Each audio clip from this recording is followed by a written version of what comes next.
There is a device that I've featured in the past called Krito's timing sensitive MIDI looper, which is just absolutely fun for coming up with percussion phrases. So let's dive right in. So I have this Perc drum rack prepared in my default template. By the way, this default template with all these little sounds from the drum rack that you see here, I've provided for free in the description below, so you can grab it. And I'm going to utilize a device called Krito's timing sensitive MIDI looper, which is a free Max for Live device. I'll also link that below. I've created a video on this device before. If you want to see it, then you can go up here somewhere. Today I'm going to show you a few different use cases of this device because I think it's a fantastic little thing. You can set the quantization amount to 100%. So now whatever you play in as MIDI notes will be ultimately looped using this MIDI sequence looper here. And this is a device originally intended for live performance, so you can live loop sounds on your devices. But I found it's a really great production tool as well. So what we'll do is record arm this track over here. You do need a MIDI keyboard for this to work, or something that at least can play some MIDI notes in. I have a keyboard in front of me and I'm going to play some notes. So let's just hit play. And I'm basically just going to face roll on my keyboard or press something here. Okay, let's find the right octave here. There we go, that's it. We could also clear the loop, so we can try again.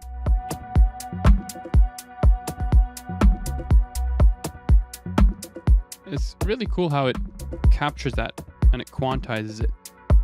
You could also set the quantization grid to 1/8 notes. It's a lot more groovier now, you know? So let's clear that again and do it once more. 16th. Now it's looping 1 bar, okay? We could also swing it, give it some swing. Maybe a bit too much. And we can also delay the notes, which sounds kind of weird. If you want, you can go into beats. Now it loops that same MIDI sequence by beats. 4 beats would be a bar. But we can set it to 3. Now it starts playing polyrhythmically. Uneven phrases. Awesome. I love it so much. Maybe 5? Also uneven. So 2, 4, 8, those would be the even grids, right? Nice. And if you like your result, I would highly recommend that you create a separate audio track underneath your Perc drum rack. And if you want also a MIDI track, in the input section of each of these tracks, you can just select the according track. On the audio track, you see that I've already set it to Perc drum rack. I'll just do it again for demonstration purposes here. So Perc drum rack, there we go, post mixer. And on the MIDI channel, do the same. Go to Perc drum rack and just keep it on post effects. Now what you want to do is record arm both of these tracks over here. And if you realize that it's just recording one at a time, then you just hit command and then it arms multiple tracks at once. Now we can just hit record. And since we already have the sequence played in, we can just let go of our keyboard. And it does the work for us. And what's cool is that we can change the sequence along the way while it's recording. Best way to do that, or a fun way, is with pitch. Use the pitch MIDI device. Oh, got a bit of a lag there. So go pitch, MIDI effects. There's this device called pitch. You can just chuck it into your track. And now we'll just change the pitch sequence up 1/2 tone step. Now it's using the same MIDI, but we pitched it up 1/2 tone step now. That means it's triggering different pads. You can also pitch it down. Maybe change it to 3 again here.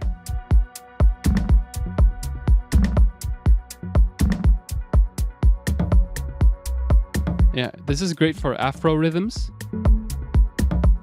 3 beats.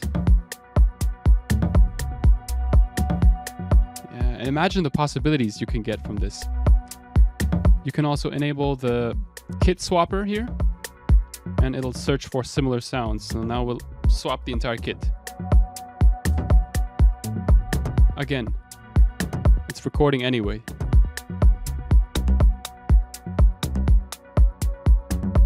Yeah, let's just go back, undo that. Possibilities are endless. And now we have basically all that recorded as MIDI and audio, so we can mess with it later on, reuse the MIDI for other tracks or whatever we want to do. You don't have to use this drum rack. Ableton Live has a ton of different kits. You can just go into holy moly, that's a lot. Drum kit, acoustic drum kit, and replace this with some preset that's in Ableton Live or one that you've downloaded or whatever. So let's mute these tracks for now and see how this sounds. Mess with the pitch. That could turn into like a little layer. Why not? We can add our other layers here.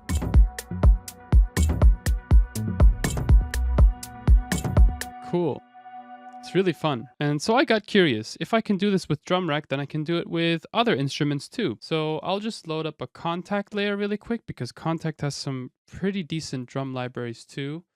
I'll show you which one in a second. So Kontakt 7, there we go. Session Percussionist, for example, is one that you could use. And now I'll just drop the timing sensitive MIDI looper before Kontakt here. And similar to drum rack, this also has a variety of different kits. So you can play in these organic sounding percussions, which can also work well as layers to your track. Enable the timing sensitive MIDI looper. Make sure the track that you want to play on is record armed. You have your MIDI keyboard connected. And now just hit play. I'm going to mute the other layers. And now let's play something on our keyboard. If you don't like it, just hit clear. And by the way, if you don't want to hit clear with your mouse all the time, you can just hit Command K to enter the key map mode and map this to a random button on your keyboard, like this tilde that I have on the bottom left that I never use. So you can just hit clear on your keyboard anytime and it clears the sequence without you always having to click the button here. So let's do the same thing again. Just hit play. Play random stuff on our keyboard. Let's quantize it to 100%.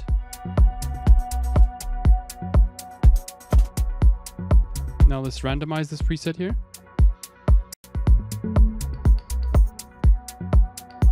Oh, I like that.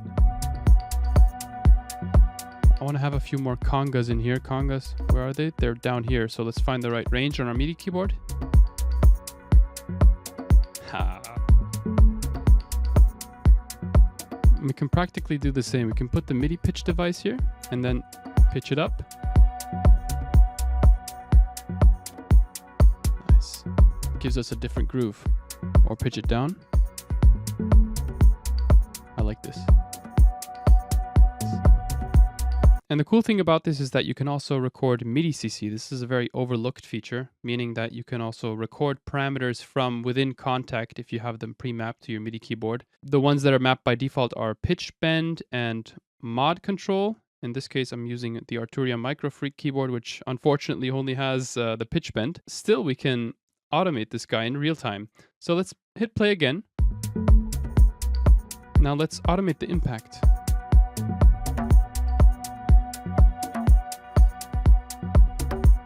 No hands. It's recorded that as CC. I'm going to start over. Let's record a new sequence here. And now automate the impact using the pitch bend here. Add a few notes on top of the sequence that's looping.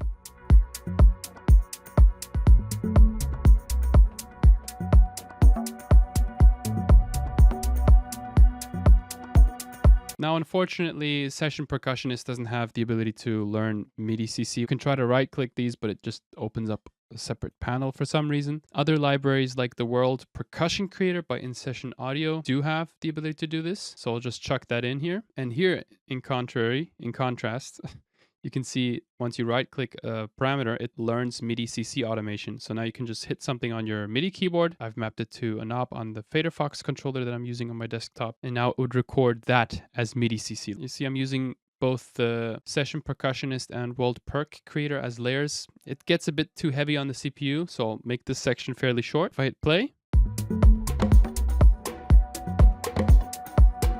You see? Hands-free now. You can take control over individual parameters from within your Kontakt libraries with MIDI CC, which is, I think, fantastic coupled with this device. It gives you really authentic and dynamic results. I would recommend highly that you just record all of your results to audio. So you create the audio track and you select the according track, which is track 31. Post mixer, you record arm this guy, and then you just let it run through. And while doing so, you can just tweak your knobs here. Play around with some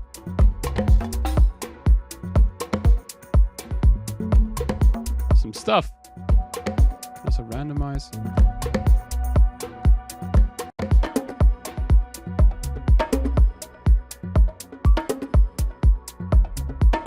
Nice. Lovely. And once you get something you like, you can then dissect the audio or continue working with the audio. You can trash the previous layer or just mute it. So this is the one that I have now. Okay, unfortunately, the CPU was crackling at that point here. Yeah, it's recorded that crackle. That's annoying as frick. So make sure your CPU is not crackling while you record. Really important. Other than that, I could just take this little section here, for example. Put it at the very front and take a conga loop from here, chop it out, put it here. And by the way, the command to chop is Command E. So it sounds like this. Let's build our own little percussion loop here.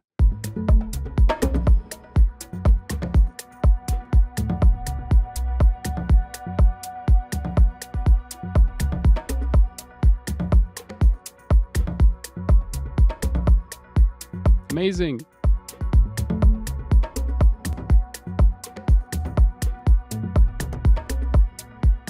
Alright, that's it for this tutorial. If you enjoyed, feel free to like and subscribe. You can grab this project file, the default template, for free using the link down below. And this entire project file with all the sounds I'll make available on my Patreon page. Otherwise, you know where to find my sounds, lotustunes.com. Thanks so much for watching. I will see you in the next video. Peace.